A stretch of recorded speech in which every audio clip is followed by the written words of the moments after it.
Loads of people have messaged me asking me who's the guy that comes out doing the video footage of my bike. Well, the answer is there isn't anybody else. It's just me and this little bag. We do it all. This little bag has got 2 GoPros, a selfie stick and some clamps. That's it. Me, the bag and some technology. Let me show you how it's done. On the handlebar is a GoPro 9 for those shots where I'm chatting directly to the camera. But out the front is the special one. That's the GoPro Max 360. Now let me just pause right here and tell you about that.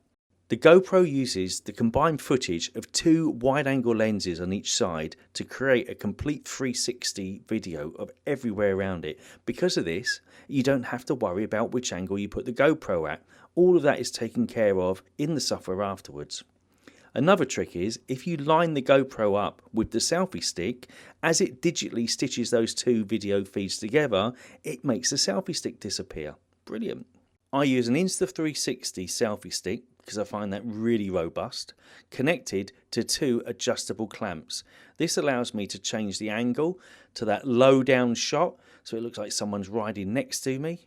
Or I could move it upwards so you can see the area around me or high up above my head.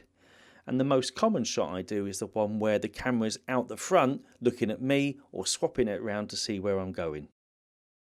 The next step is to download the video footage from the 360 Max into the GoPro app. As you can see, you couldn't use the raw 360 image straight from the camera and upload it to Facebook. It first needs to be edited in the GoPro app. So to create the first keyframe, we pan around and zoom in until you're happy with the image that you want your video to start with. Once you've created your initial keyframe, you fast forward the video and you pan around to where you want your next keyframe to be.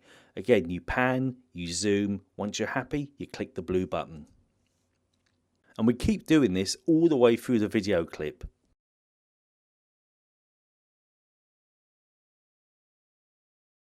Once we're happy with our keyframes, we press the save button and the system will then render that video in 1080p quality, and we end up with this.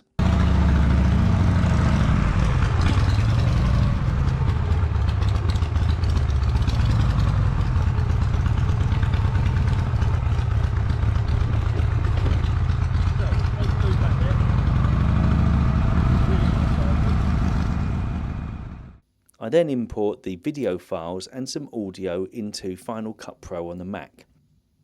Each small video clip is then edited for its start and end point.